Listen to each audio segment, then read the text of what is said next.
अब हम जल वाले चैप्टर को आगे बढ़ाते हैं। देखो बेटा, अब हम बात करेंगे महासागर के जल की। महासागरीय परिसंचरण, परिसंचरण का मतलब है जल है उसकी गति और उसकी गति के कौन कौन से कारक हैं, गति किन रूपों में होती है। तो स्टार्ट करते हैं इसको कि महासागर का जल है। आपने समुद्र देखा होगा, महासागर जो वर्ल्ड के मैप में आपने देखे होंगे, जैसे कि प्रशांत महासागर, हिंद महासागर ना, अटलांटिक महासागर, दक्षिण चीन सागर, ये सारी जो जलराशियां हैं बड़ी बड़ी, इनका जो जल है वो गति। अगर आप कभी समुद्र किनारे गए हो, कभी द्वारिका गए हो, तमिलनाडु गए हो, या और भी जो कोस्टल एरिया है वहां गए हो, तो आपको पता है सागर की लहरें चलती रहती है, जिसको आप मौजे बोलते हैं। मौजे, लहरें, तरंगे सब चलती रहती है। तो देखिए, महासागर का जल सदैव गति करता है। यहां से शुरू करता हूं मैं। महासागरीय जल, महासागरीय जल सदैव गति करता है, एक जगह ठहरता नहीं है। जैसे कि तालाब का पानी एक जगह ठहरा हुआ है, लेकिन सागर का पानी, समुद्र का पानी नहीं। इसकी तीन गतियां हैं, तीन प्रकार से वो गति करता है। इसकी तीन गतियां हैं। अपने साथ में नोटबुक रखिए और नोट करते रहिए। ये जो मैं नोट्स बता रहा हूं आपको, जो मैं पढ़ा रहा हूं, यह आपका नॉलेज तो इंप्रूव करेगा, लेकिन आपके अंदर एक नई स्किल डेवलप करेगा नोट्स बनाने की। देखिए, मैं जब वीडियो शुरू करता हूं तो मैं कहता हूं no cut paste, no copy paste, only original teaching. वो क्यों कहता हूं? वो मैं इसलिए कहता हूं, आपने बहुत सारे वीडियोस देखे हैं जो पीपीटी फॉर्म में चलते हैं। पीपीटी चलता है, बैकग्राउंड में एक वॉइस चलती है, देन पीपीटी पे जो लिखा हुआ है वो आपको बताने समझाने का प्रयास किया। यूट्यूब पे ऐसे आपको हजारों वीडियो मिल जाएंगे, लेकिन जो बोर्ड के सामने खड़े होकर के आपको क्लासरूम टीचिंग का जो एहसास नवो एकेडमी देता है, वो नहीं मिलेगा। आपको ऐसा लगेगा जैसे आपके खुद के जो क्लास सब्जेक्ट टीचर हैं, जो आपको क्लास में पढ़ाते हैं, वैसा आपको महसूस होगा। तो मेरी कोशिश यही है कि आप जो नोट्स बनाएं, देन जब आप सेल्फ स्टडी करें तो नोट्स के थ्रू आपको बहुत हेल्प मिले, इसलिए नोट्स बनाते हैं। महासागरीय जल तीन तरह से गति करता है। सबसे पहली तरंगे, जिसको आप लहरें भी कहते हैं, जिसको आप मौजे भी कहते हैं, तरंगे। दूसरा ज्वार भाटा, तीसरा महासागरीय धाराएं। पहला तरंगे,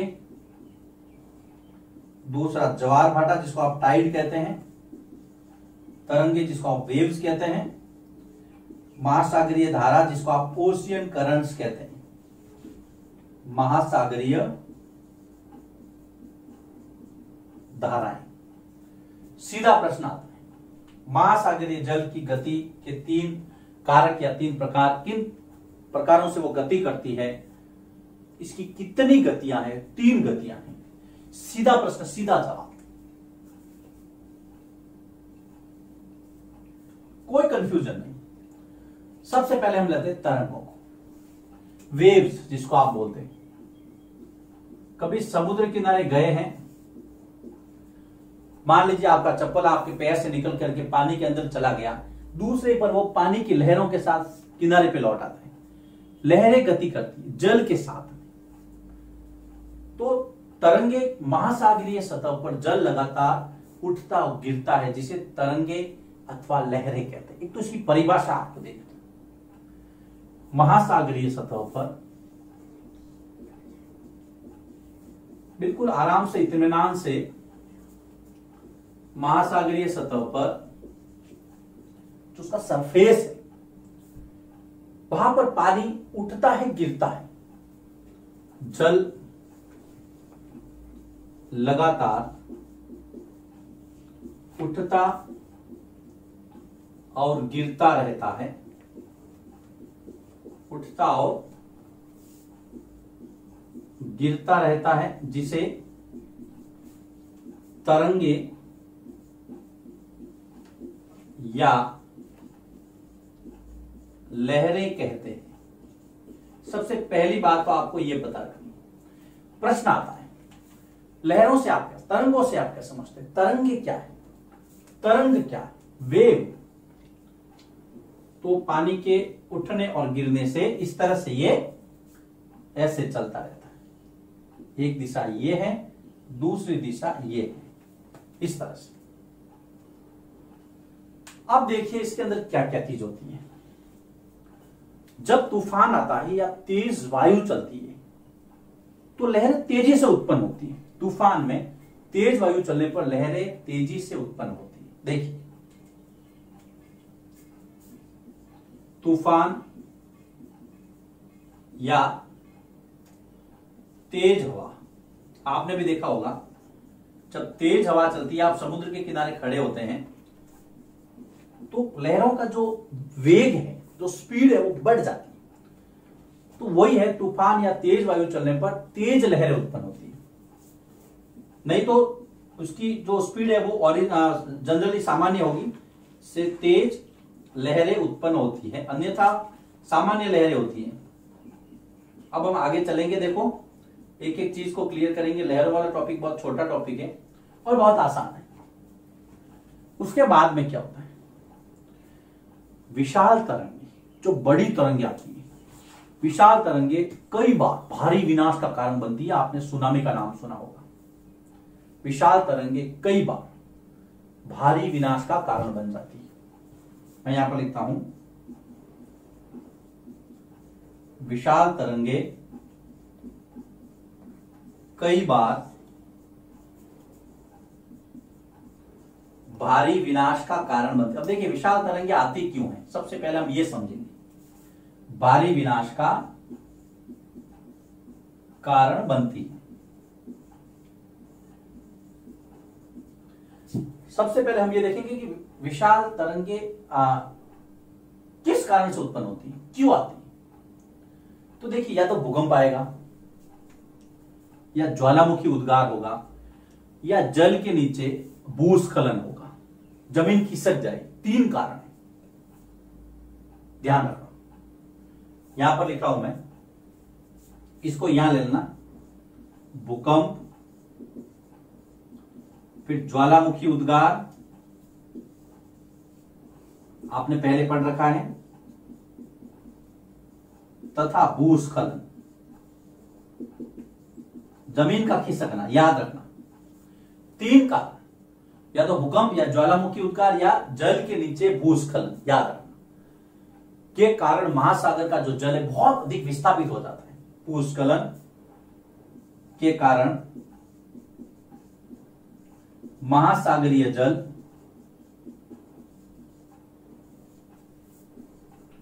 अत्यधिक विस्थापित होता है। विस्थापित होना मतलब एक जगह से दूसरी जगह पे चलना, अत्यधिक विस्थापित होता है। यह समुद्र के अंदर की घटना है। आप देखेंगे बाहर भूकंप नहीं, बाहर नहीं, बाहर नहीं। भूकंप कहां, समुद्र तल पे। ज्वालामुखी भी समुद्र के अंदर, भूस्खलन भी समुद्र के अंदर होगा, तो जल है वो बहुत अधिक विस्थापित हो जाता है। इस कारण से बड़ी बड़ी तरंगे उत्पन्न होती है, जिसको हम कहते हैं सुनामी। विस्थापित होता है जिसके कारण 15 मीटर तक की विशाल तरंगे, याद रखना, विस्थापित होता है जिसके कारण कितने मीटर, 15 मीटर तक की विशाल तरंगे, बहुत बड़ी बड़ी। 15 मीटर बहुत ऊंचाई पे होता है, बहुत हाइट पे होता है। 15 मीटर तक की भी विशाल तरंगे उत्पन्न होती है, जिसको हम क्या कहते हैं, सुनामी। 15 मीटर तक की विशाल तरंगे उत्पन्न होती है, जिसे सुनामी कहा जाता है। प्रश्न आता है सुनामी से आप क्या समझते हैं। देखिए सुनामी एक जापानी भाषा का शब्द है। सुनामी जापानी भाषा का शब्द है। इसको ऐसे लिखते हैं सुनामी। हिंदी में इसको कहते हैं पोताश्रय तरंगे। पोत मतलब जहाज, आश्रय मतलब जहां पे आश्रय लेते हैं, तो पोताश्रय मतलब बंदरगाह। और ऐसी तरंगे जो बंदरगाहों को नष्ट कर दे वो है सुनामी। हिंदी में इसको पोताश्रय तरंगे कहेंगे। अब यहां पर हमने सुनामी की परिभाषा देखी है। प्रश्न आता है सुनामी किसे कहते हैं, तो आपको यहां पे लिखना है भूकंप, ज्वालामुखी उद्गार या जल के नीचे भूस्खलन। उद्गार तथा यहां पर आप इसको भी जोड़ सकते हैं, मैंने आपको बताया था जल के नीचे भूस्खलन। ये सब समुद्र के अंदर होगा, ध्यान रखना। तो उसको हम क्या कहेंगे, सुनामी। यह सुनामी की परिभाषा हो गई। अब इसके अंदर हमने क्या क्या देखा। महासागरीय परिसंचरण में जल गति करता है, उसकी 3 गतियां हैं। तरंगे, तरंगों की परिभाषा, तरंगे तेज उत्पन्न क्यों होती हैं।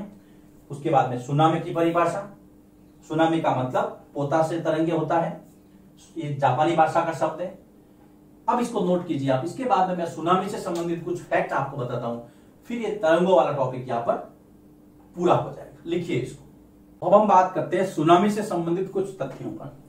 सबसे पहले सुनामी की स्पीड, जो सुनामी की जो तरंग है, देखो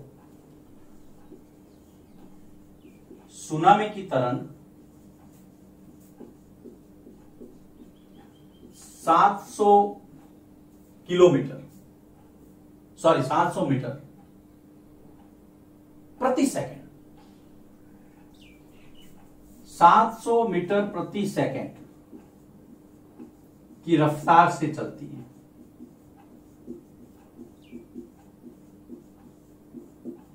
700 मीटर प्रति सेकंड, बहुत बड़ा आंकड़ा है। अब तक की जो सबसे विशाल सुनामी मापी गई है वो है 150 मीटर की, याद रखना। सबसे विशाल जो सुनामी मापी गई है उस तरंग की हाइट कितनी थी, हमने पहले चर्चा की थी जनरली 15 मीटर, लेकिन यहां पर देखिए 150 मीटर, स्पीड 700 मीटर प्रति सेकंड, इतनी तेज गति से चलती है। जो 26 दिसंबर 2004 को हिंद महासागर में सुनामी आई थी,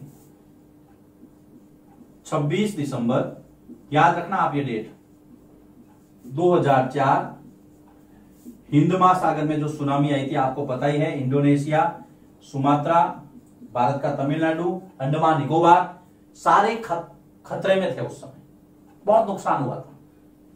इंदिरा पॉइंट डूबा था, पता है ना आपको, 6th क्लास में हमने पढ़ा था। तो 26 दिसंबर 2004 को हिंद महासागर में जो सुनामी आई थी, वो उसका जो रिक्टर स्केल वो भूकंप के कारण आई थी 9.0, 9.0 की स्पीड, मतलब रिक्टर स्केल पे उसको मापा गया था, और उसका स्पीड था वो 800 किलोमीटर प्रति घंटा, 800 किलोमीटर प्रति घंटा, याद रखना। देखो हिंद महासागर में जो सुनामी आई थी वो रिक्टर स्केल पे उसका जो था पैमाना लिया गया, जो मापा गया था हिंद महासागर की सुनामी रिक्टर स्केल पे, जो उसकी तीव्रता था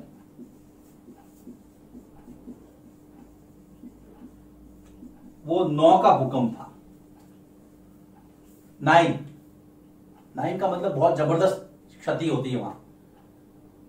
भुज में आया था वो भी 7 के आसपास था भूकंप, लेकिन ये समुद्र का भूकंप है, जिससे लहरें तेजी से उत्पन्न होती है। जो उसकी गति है इस समय 2004 वाले की सुनामी की जो गति थी वो था 800 किलोमीटर प्रति घंटा। मतलब यहां से, मैं जहां से आपको पढ़ा रहा हूं वहां से मुंबई लगभग 800 किलोमीटर है मुझे लगता है। तो अगर आप उस लहर पे बैठते तो 1 घंटे में बॉम्बे पहुंच जाते, लेकिन वो बहुत खतरनाक लहर थी, उस पर नहीं बैठना है आपको।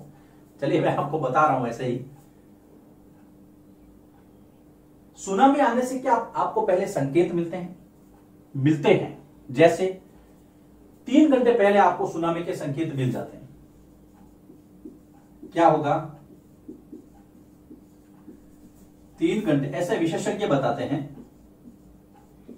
3 घंटे पहले क्या होता है, जो तटीय क्षेत्र है उसके जल में तेजी से कमी आती है, पानी पीछे की तरफ जाता है। तटीय क्षेत्र के जल में तेजी से कमी आती है। लेकिन लोग क्या करते हैं पता है आपको,